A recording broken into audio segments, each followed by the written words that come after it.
We're live now again. John Haurum and his crew in the X49e on the way in. And Henrik Jørgensen is taking charge of his crew. Der er masser af plads her fremme. Ja, og 2-3 meter. Hold kæft, Henrik, du er så flattet, mand. Han er altid så fræk.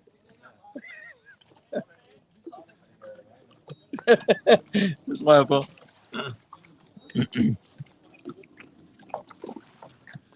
Nå. This is a parade of egg shots.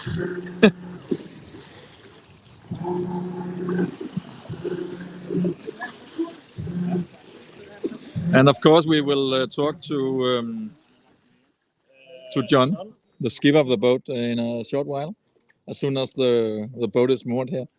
It's a brand new boat, as you maybe can see, an X49. And you can see another interview here on the channel where John explains about the special electric drive system on this boat from Ocean Vault, I think it was. But these two boats, the XP, actually there are two XP44 here, but the XP44 of Henrik Jørgensen and this boat, the X49, had a real tough battle along the way, and now we are soon going to talk to the skipper to hear exactly where the decisive moments were.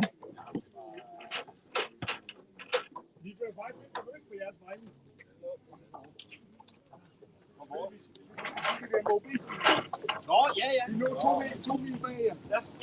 De er mobilsignaler. Ja, men vi kommer også fra Arne og Lyngby og alt. Ja. Det hørte vi godt. Vi endte med at strippe næsten, så det ikke kunne ske igen. Hvad var det? I en af jeres veste, eller hvad? Som gik i gang? Shit, man, hvad gør man så? Så hvis vi er røget i vandet, så ringer radioting. Okay. Fortæller, at de har registreret, at der er en mand, der er røget over bord eller en alarm. Sindssygt. Hvor var det henne? I Østbornholm. Nå.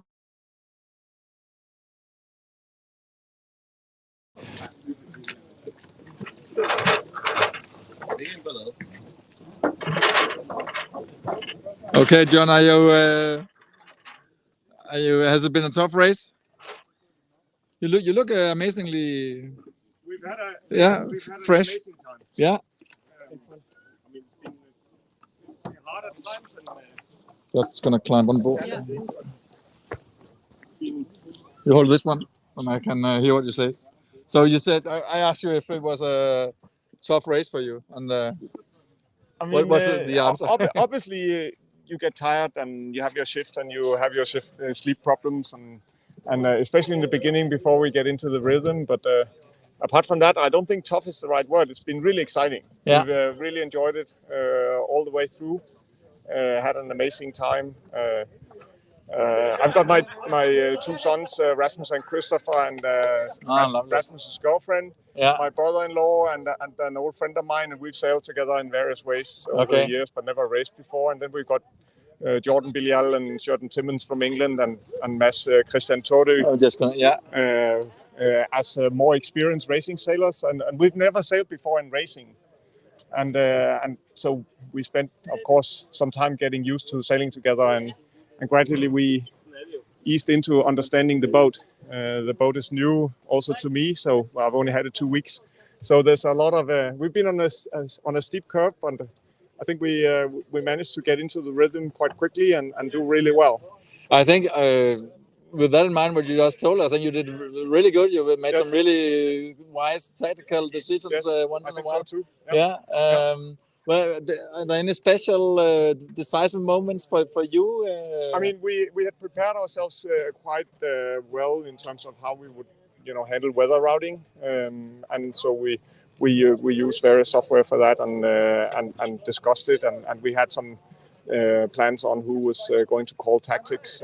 Sheridan and Jordan are really experienced, and Mads Christian Tote. So I talked with them. We sailed up, of course, very well towards Skagen and rounded first there. You were actually in the lead there, because I Yes, was. yeah. I think I've been writing something wrong. It was very short. Yeah. Okay. I mean, so it wasn't anything decisive. We did really well going back towards Kronborg also.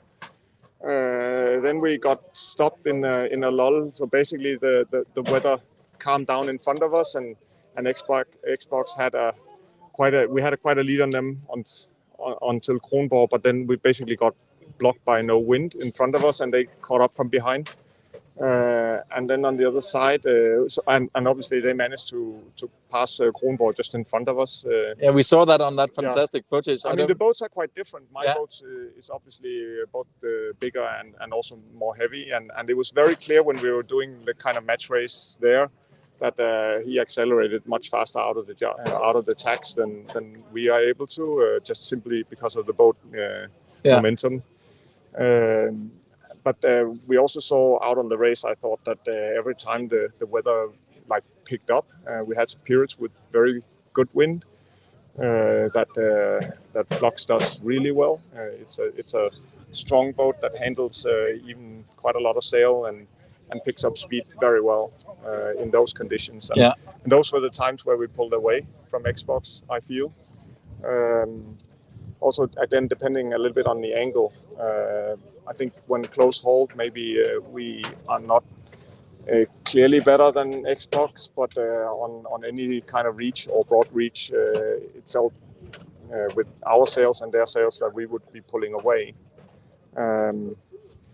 So we had a tactical disaster or loss or whatever you'd call it down at Sweden, where we came in back rounding the south tip of Sweden.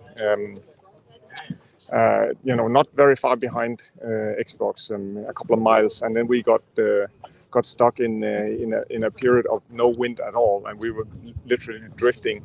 And the Xbox made a smart move to go very close to the coast. And when we realized that they were going to catch some sea breeze in there, it was too late for us to try to do the same. I mean, we had basically been on a different sort of angle for too long to be able to do it. Yeah. So we decided to try something else and go ashore. And when we then managed to catch wind, and the wind built quite intensely there, we actually started to accelerate, and the lead from Xbox, I don't remember exactly, but they had at some point 17-mile lead on us, and it shrunk all the way past Bornholm and all the way down towards Germany. Yeah. I think we did a smart move again, going past Femern and taking the opposite route from Xbox, where they hogged the coast of Ærø and Funen, and it was quite clear, I think, there that we gained miles there on them, partly because of our reading of I think, consistent with our reading of the current table, that there would be a more profitable current for us down south than they would have up there. Yeah.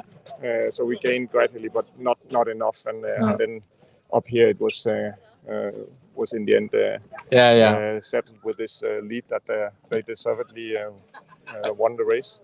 I think Little Bell was the last chance to hope for any catching up. There weren't any decisive moments that we could use. Yeah. I'm really pleased with the performance of the team and with the performance of my boat. And how about the watch system and the food and everything? Yeah, I mean, we had so my brother-in-law Klaus, he had volunteered to organize food for us. So we had a very, very good supply of food.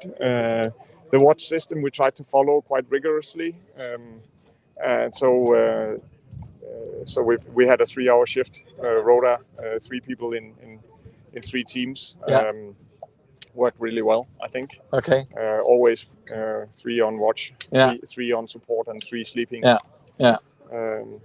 If you should pull one thing out that was really nice, and one thing that was not so nice?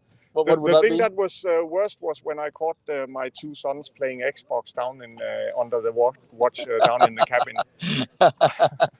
Okay, great. And no, I think That was the worst and the best, maybe. yeah, that's obviously a joke, but Yeah. we had a lot of fun with discussing where's our Xbox. So Yeah. All right. But, Yeah. no, I mean, did we have any bad moments? I don't think so. I mean, there were periods where we were tired. You know, for lack of sleep and also for for reasons to do with hard work.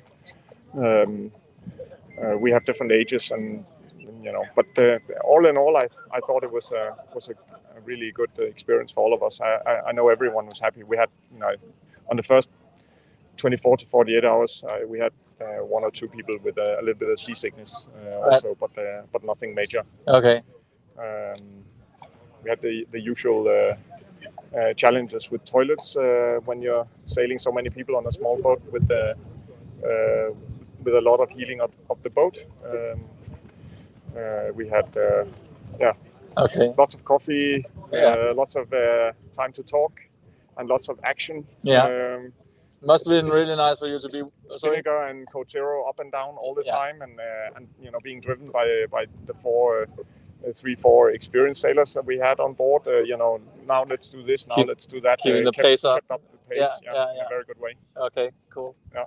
And then, as you said in the beginning, it must be really, really nice for you to be together with your kids and family. The reason we have a big boat is that we have a large family with girlfriends and wives and